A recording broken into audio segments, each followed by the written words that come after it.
بنگلہ دیش میں سیلاب سے تباہی، 45 لاکھ افراد متاثر، اموات کی تعداد 13 ہو گئی۔ ڈھاکہ جنوب مشرقی ساحلی شہر چٹاگانگ کے درمیان زمینی رابطہ منقطع ہو گیا، وسیع علاقہ زیر آب، آبادیاں پانی میں ڈوبی ہوئی ہیں۔ بھارت میں مسلسل 4 روز بارشوں کے بعد دریا میں طغیانی، شمال مشرقی ریاست تریپورہ میں شدید بارشوں کے باعث سیلاب اور لینڈ سلائیڈنگ میں 23 افراد ہلاک ہو گئے، 60,000 سے زیادہ افراد بے گھر ہیں۔ بنگلہ دیش کی جانب سے سیلاب کا ذمہ دار بھارت کو قرار دینے اور پانی چھوڑنے کا الزام بھارت نے مسترد کر دیا۔ وزیر اعظم شہباز شریف کی پاکستان کی جانب سے بنگلہ دیش کو سیلاب سے نمٹنے میں مدد کی پیشکش، چیف ایڈوائزر ڈاکٹر محمد یونس کو خط میں لکھا۔ بنگلہ دیش میں حالیہ تباہ کن سیلابی صورتحال پر دلی دکھ اور رنج ہے، مشکل وقت میں بنگلہ دیشی شہریوں کے ساتھ کھڑے ہیں، ہر طرح سے مدد کے لیے تیار ہیں۔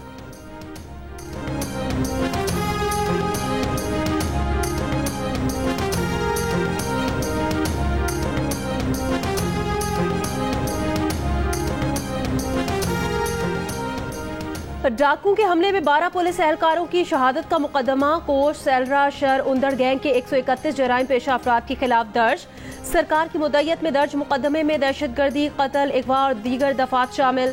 پنجاب حکومت نے ہائی ویلیو ٹارگٹ ڈاکو کے سر کی قیمت 1 کروڑ اور خطرناک ڈاکو کی گرفتاری پر 50 لاکھ روپے انعام مقرر کر دیا۔ شہید اہلکاروں کی آبائی علاقوں میں تدفین، 3 اہلکاروں اجے کمار، بیرم رام اور راجہ کنول کی آخری رسومات بھی ادا کر دی گئی۔ زخمیوں کی عیادت کے لیے مریم نواز آج رحیم یار خان پہنچیں گی۔ جمعرات کو پیش آنے والے واقعے میں 6 پولیس اہلکار زخمی بھی ہوئے تھے۔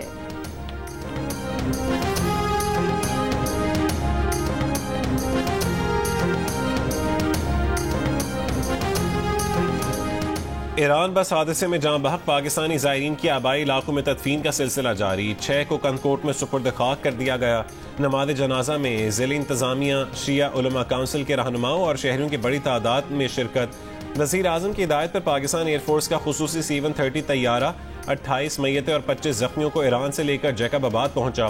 ایئرپورٹ پر نماز جنازہ میں سندھ کے وزیر ناصر حسین شاہ، ضلعی افسران اور علماء کرام کی بھی شرکت۔ 10 زائرین کی میتیں لاڑکانہ میں آبائی علاقوں کو منتقل کر دی گئیں۔ حکام کے مطابق جاں بحق 2 زائرین اور 2 زخمیوں کا تعلق کراچی سے ہے۔ وزیر اعلیٰ سندھ کا ایران حادثے میں جاں بحق افراد کے ورثاء کو 50 لاکھ اور زخمیوں کو 10 لاکھ روپے دینے کا اعلان۔ جاں بحق اور زخمیوں کے ورثاء کا قافلہ سالار اور بس انتظامیہ کے خلاف کارروائی کا مطالبہ۔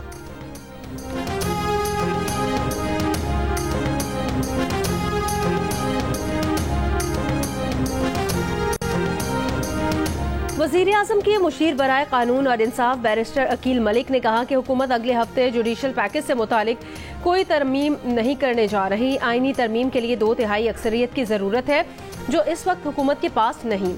مخصوص نشستوں کے تفصیلی فیصلے کے بعد اس پر بات کی جا سکتی ہے۔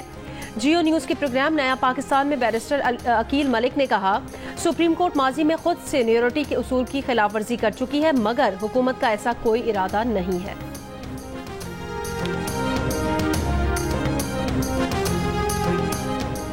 بانی پی ٹی آئی نے بھاری دل کے ساتھ جلسہ مؤخر کیا، اب انہوں نے کہہ دیا ہے کہ 8 ستمبر کو جلسہ لازمی ہوگا۔ بانی پی ٹی آئی سے ملاقات کر کے آنے والے علی محمد خان کی جیو نیوز کے پروگرام آج شاہزیب خانزادہ کے ساتھ میں گفتگو، کہا کہ حکومت نے NOC منسوخ کر کے غیر ذمہ داری کا مظاہرہ کیا، جس کے نتیجے میں ایک اور 9 مئی ہو سکتا تھا۔ اگر بانی پی ٹی آئی کو 9 مئی کو نہ اٹھایا جاتا اور ان کا پارٹی سے رابطہ بحال رہتا تو وہ تب بھی اپنا کردار ادا کرتے۔ علی محمد خان نے کہا کہ علیمہ خان نے جب بانی پی ٹی آئی سے بات کی تب تک بہت سی چیزیں کلیئر نہیں تھیں۔ اب حکومت، ریاستی اداروں اور مقتدر کی ذمہ داری ہے کہ 8 ستمبر کو ہمیں پرامن جلسہ کرنے دیں۔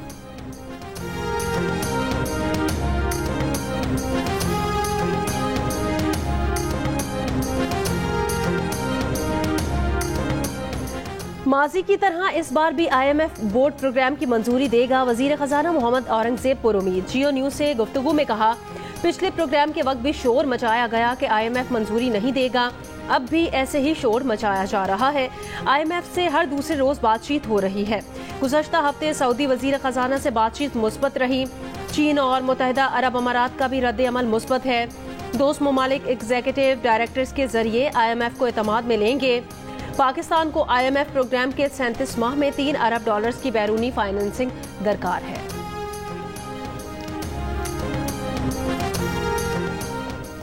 چینی کی قیمتوں کو قابو میں رکھنے کے لیے روزانہ کی بنیاد پر قیمتوں کا جائزہ لینے کا فیصلہ.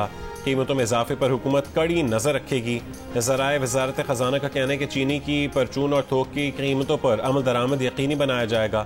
وزارت صنعت قیمتوں سے متعلق وزارت خزانہ کو آگاہ رکھے گی. وفاقی حکومت کا یوٹیلیٹی سٹورز بند کرنے کا فیصلہ. یوٹیلیٹی سٹورز انتظامیہ کو 2 ہفتے کا وقت دے دیا.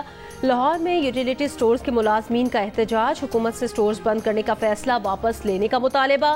سیکرٹری صنعت و پیداوار کا کہنا ہے یوٹیلیٹی سٹورز ملازمین کو دوسرے اداروں میں بھیجنے کے لیے کام جاری ہے. حکومت غیر ضروری کاروبار سے باہر نکلنا چاہتی ہے. یوٹیلیٹی سٹورز پر ریلیف دینے سے مقابلے کی فضا ختم ہو جاتی ہے. یوٹیلیٹی سٹورز انتظامیہ کے مطابق اشیاء پر سبسڈی پہلے ہی ختم ہو چکی ہے. کمپنی سے لین دین کے معاملات نمٹانے کے لیے 2 ہفتے کا وقت دیا گیا ہے. یوٹیلیٹی سٹورز میں 6000 مستقل اور دیگر ملازمین کانٹریکٹ اور ڈیلی ویجز پر ہیں.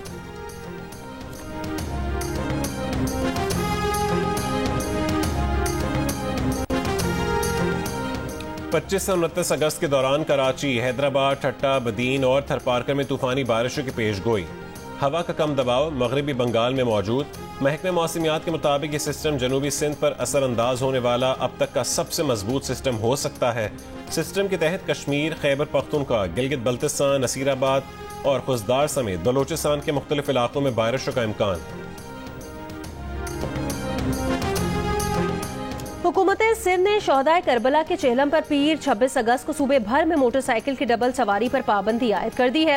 حکومت سندھ نے چہلم کے موقع پر ڈرون کیمرے اڑانے پر بھی پابندی لگا دی ہے.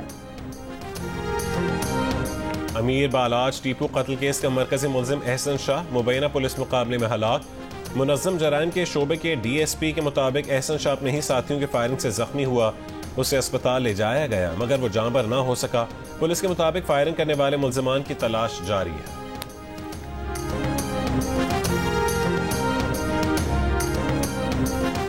Karachi northern by pass per over taking کے دوران ٹریفک حادثہ. خواتین سمیت 8 افراد زخمی، اسپتال منتقل. پولیس کے مطابق حادثے کے دوران ٹرک الٹ گیا، گاڑی مکمل تباہ ہو گئی. گاڑی اور رکشے کے درمیان اوور ٹیکنگ کی وجہ سے حادثہ پیش آیا. غزہ کے علاقے خان یونس میں اسرائیلی گولہ باری سے 2 بچوں سمیت 11 فلسطینی شہید اور 15 زخمی ہو گئے. اسرائیل کی فوج نے شمالی غزہ کے رہائشیوں کو انخلا کے نئے احکامات جاری کر دیے. قاہرہ میں امریکی وفد آج ایک بار پھر سالوسہ سے ملاقات کرے گا. مذاکرات میں پائے جانے والے اختلافات کو دور کرنے کی کوشش کی جائے گی. حماس کا کہنا ہے کہ امریکہ کاملا ہیرس کی مہم کو فائدہ پہنچانے کے لیے غزہ جنگ بندی میں پیش رفت ظاہر کر رہا ہے.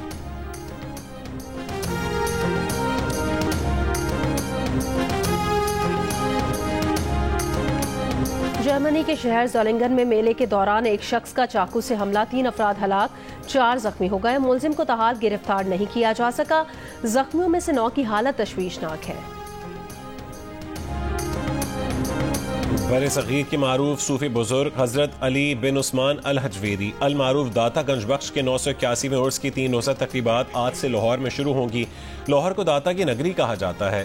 آپ نے بر صغیر کو ایمان کی دولت سے سرفراز کیا.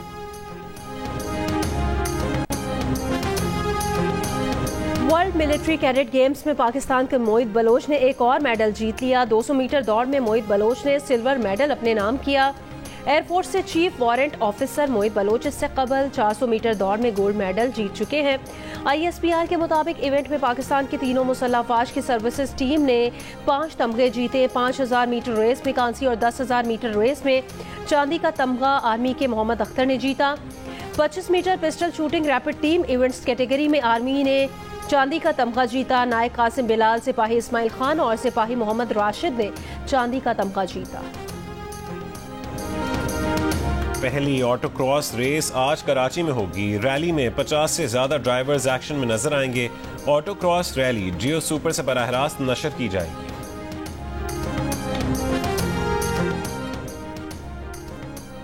اور جنگ اور تعاون کی بیماری میں زندگی اور موت کی کشمکش.